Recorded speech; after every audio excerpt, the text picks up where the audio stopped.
Step inside and take a seat. You're watching Black Curtain Recaps, classic movies in 5 minutes. In tonight's movie, it's one of the most beloved wartime dramas, with more quotable quotes than any other film in history. Starring the legendary Humphrey Bogart and Ingrid Bergman, 1942's Best Picture winner, Michael Curtis's Casablanca. 1941, a world at war.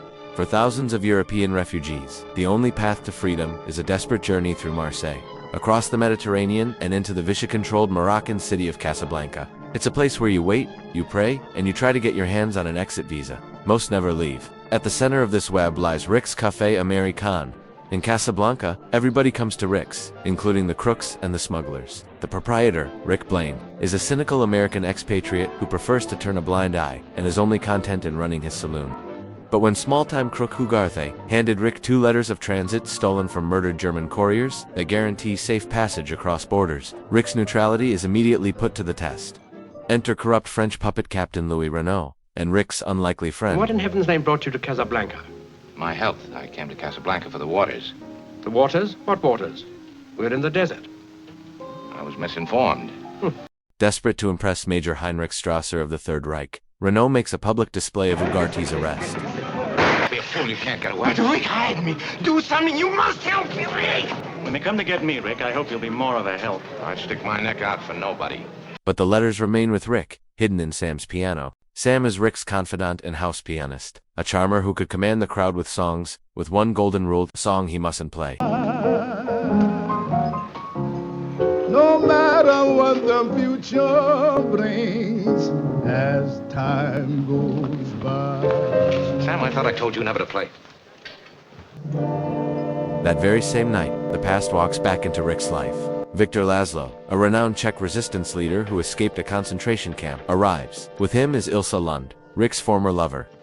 Years ago in Paris, Rick and Ilsa fell in love. Frank, for your thought. When the Nazis marched into the city, they planned to flee together. This sort of takes the sting out of being occupied. You said it.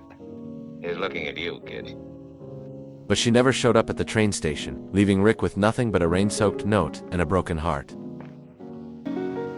Of all the gin joints in all the towns in all the world, she walks into mine. Meanwhile, Strasser and Renault prepare to squeeze the city for the missing letters of transit. The tension moves from the streets to the back rooms. A blackmail attempt on Laszlo in exchange for valuable information, and a web of double dealings with Rick's rival, Signor Ferrari. Despite his cold denials, everyone knows Rick is holding the letters. When Rick and Ilsa run into each other again, the tension is gone, replaced by bitterness and sarcasm. And it shows when Laszlo approaches Rick to purchase the letters of transit. There must be some reason why you won't let me have them. There is. I suggest that you ask your wife. The two are cut short by a literal battle of voices. German officers try to drown out the room with a Nazi anthem. Laszlo strikes back, leading the entire cafe in a defiant, soul-stirring rendition of La Marseillaise. The floor shakes with patriotism, leaving Strasser absolutely livid, ordering the immediate closure of Rick's Café. How can you close me up? On what ground? I'm shocked to find that gambling is going on in here. You're winning, sir. Oh, thank you very much. Everybody out at once. Driven by a desperate need to save her husband, Ilsa slips through the night to confront Rick. She demands the letters. We loved each other once.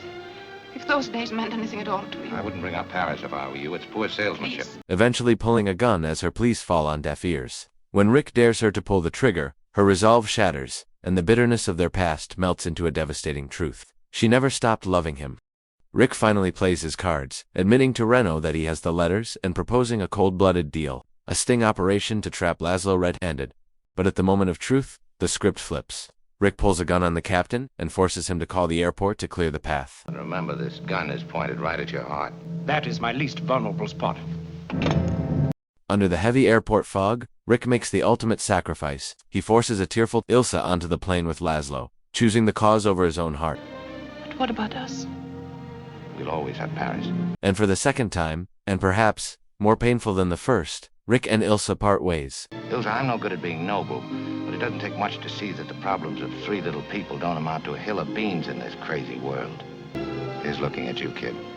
When Major Strasser arrives to stop the takeoff, Rick guns him down to secure their escape. Witnessing Rick's transformation from cynic to patriot, Renault chooses not to arrest him. Round up the usual suspects.